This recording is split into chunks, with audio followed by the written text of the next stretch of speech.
Hello friends, what's up? It's Jamie here. Welcome back to another Fangirl Fridays video. These are the videos where I make all my favorite things everyone else's problem. This video will be going up on Valentine's Day, aka my 23rd birthday, but besides the fact that this is going up on my birthday, this is a very special video because this is going to be a vlog slash story time of what it was like to see Rachel Zegler in Romeo and Juliet on Broadway. In case you don't know, I am a massive Rachel Zegler fan. So getting to see her on Broadway was a huge deal to me. It's still a huge deal to me. I still can't believe that it actually happened. So I'm going to show you guys the footage that I got from when I went to go see the show and also like talk about what it was like to see the show. So without further ado, let's get into the video. Before we get into the Romeo and Juliet vlog slash recap, I first want to give some context of just why it meant so much to me to get to see Rachel on Broadway. I have been a fan of Rachel's for many years now, ever since it was announced that she was going to be Maria in West Side Story, the movie. I have been a fan, but it wasn't the casting itself that made me a fan. My friend Sarah, who's also like this big musical theater nerd like I am, she was like, when the casting was announced, she was like, oh, Rachel has a YouTube channel, you should check it out. She does a bunch of like covers and stuff. She's really talented. And obviously I feel like it speaks for itself that the fact that Rachel was casted as Maria at 17 years old out of 30,000 applicants shows that she's talented. But actually listening to her covers on YouTube, I was like, holy shit, man, this girl is really fucking talented. I think that the first cover of hers that I ever listened to was I'll Never Love Again from A Star Is Born, and that was it for me, man. I was fully a Rachel Zegler fan from that moment onward. I very much understand why Rachel doesn't really post on her YouTube channel anymore with how much busier she is, and also because YouTube comments can be really scary sometimes. I saw how some of y'all were acting in the comments of her Complex cover,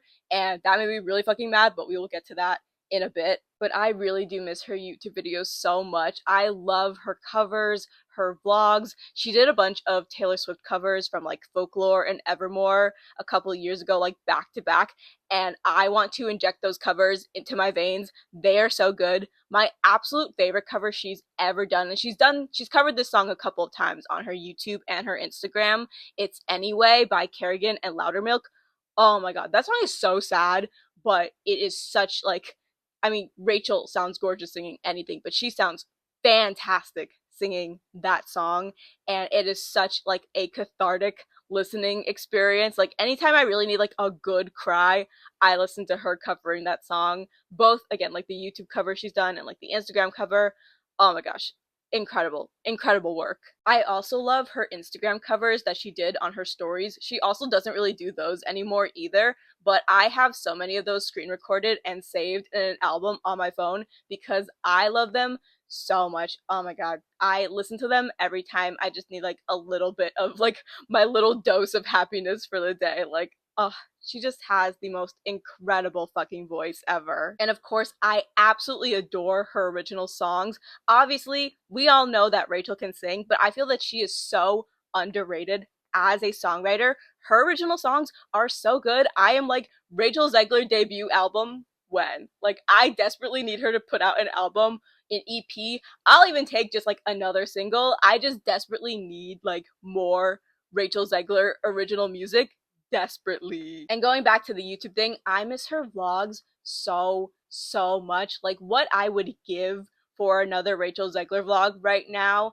I just miss seeing like what she's up to. I mean, obviously I follow her on Instagram, so it's not as if I like not in the know. Like I see what she's when she's doing things, but the vlogs, they hit different. You know, they were so cozy and fun, and I just miss them so much. Again, I very much can understand why she doesn't do them really anymore, but I do miss them. I really do. But again, I understand why she doesn't post on YouTube anymore, especially with the fucking hate campaign that was launched against her, all the Snow White bullshit, which obviously as a Rachel Zegler fan, that, oh my god, my heart broke so much for her during that time. But I feel like even if I wasn't like the Rachel Zegler fan that I am, I feel like that still would have pissed me off because oh my god, like it broke my heart, but it made me so angry for her. Because first of all of you racist motherfuckers who are like, oh, she can't be Snow White because she's not white, shut the fuck up. Like, actually shut the fuck up. Grow up. Eat a fucking dick. Like, are you fucking kidding me? Like, oh my god. That's the first thing. But then for everyone who was acting like she fucking killed somebody when she said that they were updating this version of Snow White, and then everyone wanted to act like, oh my god, she hates the original Snow White, which is crazy to me because everyone loves it when Rob Pattinson clowns on Twilight, when he talks at length about how much he hates his character in Twilight, and he's all silly and goofy and quirky. Everyone thinks it's so fun when he does that, but God forbid Rachel dare to criticize the original Snow White movie and call it out for being outdated, which it is, and all of a sudden she has committed this cardinal sin. All of a sudden there are all these people in her comments making videos about her that she's ungrateful, she's a mean girl, she's an insufferable whiny brat, she's a narcissist. All because she briefly mentioned that the original Snow White is a little outdated, which it is. Everyone who was being so fucking self-righteous about Rachel being anti-feminist because, oh, she's trying to say that a woman who chooses a more traditionally feminine role is less than, has been real fucking quiet about the film's outdated stereotypes about gender and dwarfism, and the fact that Snow White is an actual child who gets kissed by a grown-ass man when she's in a fucking coma. Also, engaging in and contributing to a harassment campaign against a woman for allegedly being anti-feminist when she was not being anti-feminist does not make you more of a feminist or pro-women. And by the way, Rachel fucking loves Snow White, because believe it or not, you can love something and still criticize it, can still recognize that there are parts that are problematic and harmful, because it's called critical thinking, bitch. Try it sometime. At the end of the day, it doesn't really matter to me whether this new Snow White is good or not, whether the changes that they've made to the original story work or they don't work. It doesn't matter to me because nothing justifies all of the harassment and abuse that Rachel had to deal with because of this. I know that it was a really dark time for her when all that shit was happening, and I wish her absolutely nothing but the best. I hope that she's doing so much better now. I personally will not be watching the new Snow White because, one, raging Zionist Gal Gadot is in it, and two, fuck Disney on multiple levels, but I hope that the harassment doesn't have a resurgence when the movie comes out next month. Also, again, everyone who is so adamant and so loud about Rachel being anti-feminist has been really fucking quiet about literal Zionist Gal Gadot, whereas Rachel has been advocating for Palestine since 2021. Anyway, I love Rachel so much. I have so much respect for her. Obviously, as an artist, I admire her so much, but I also really admire her commitment to her advocacy for Palestine, as well as standing with the survivors of the rapists who were in both the West Side Story movie and the recent Broadway production. I will say I am very disappointed that she did the Trisha Paytas Broadway thing, whatever that was, because everyone seems to just like collectively forget that Trisha Paytas is like a terrible fucking person. Like, I don't know if Rachel is ever going to address that, but it did really dishearten me to see it. But like I said before, you can still love someone and call out when they do something problematic. It's because I'm such a big fan of hers that I want Rachel to stand on her values. Obviously, I still love her. I wouldn't be making this video if that wasn't the case, but also, like, do better. You don't always get a choice in who you work with, but this feels like something we could have avoided. Alright, I'm finally getting to the Romeo and Juliet vlog / recap. Thank you for sitting through my rambles. No worries if you didn't. Without further ado, here is what it was like to see Rachel in Romeo and Juliet on Broadway. So Romeo and Juliet was at Circle in the Square, which is a theater that I've actually been to before. I saw Once on This Island at this theater years ago, so it was very cool to be back. I really liked this theater, and of course I had to get a close-up on the Juliet Rachel Zegler sign. And then we took the escalator down to the lobby. Between the pink lighting and the dance pop music that they were playing, it really set the scene for the tone of this production of Romeo and Juliet. This show felt very much like Romeo and Juliet, but at the club. Not that I ever go to clubs, but the lobby had club vibes. They also had this big oversized teddy bear that was so cute. I got a couple of pictures of that. I also had to stand in an incredibly long merch line to get the shirt that you guys have been seeing me wearing throughout this video, but it was so worth it because I love that shirt so much. It is like my prized possession. I'll show close-ups of it at the end of this video.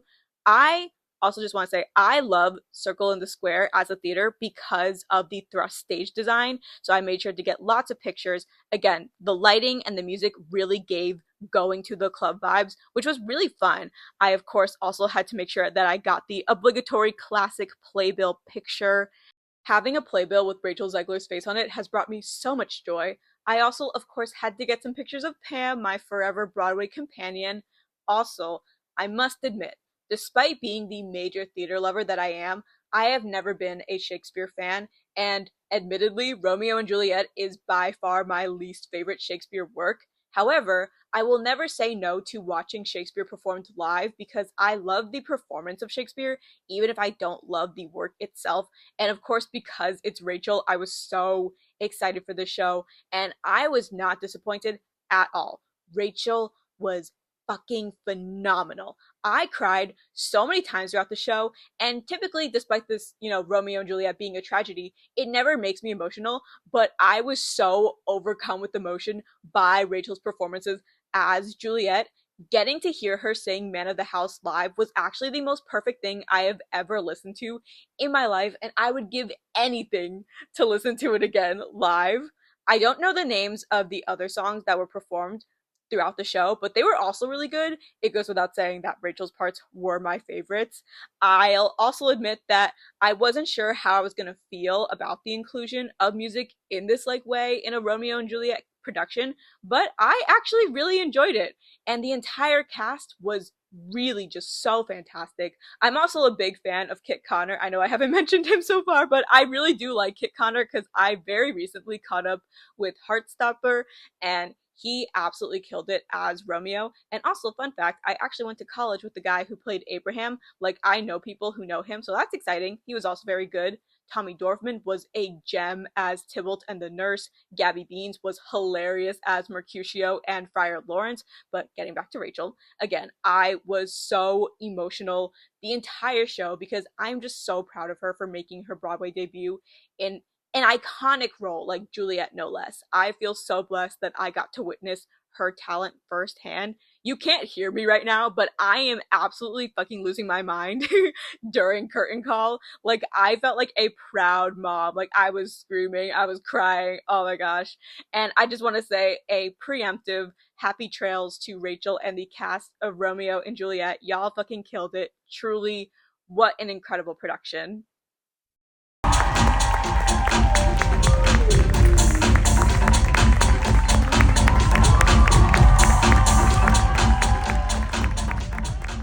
Alright, that's all I have for today's video. Thank you guys so much for watching. Getting to see Rachel perform live was truly one of the best days of my life, and I'm so glad that I was able to capture it in this video and share this experience with you guys.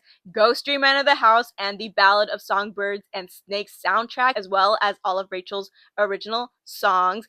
Obviously, getting to hear Rachel sing live is truly such a special, unique experience. But if you aren't listening to the songs that she has that are available on streaming, you are doing yourself a tremendous disservice. Once again, that's all I have for today's video. Thank you guys so much for watching. I upload Wednesdays, Fridays, and Saturdays, except when I don't.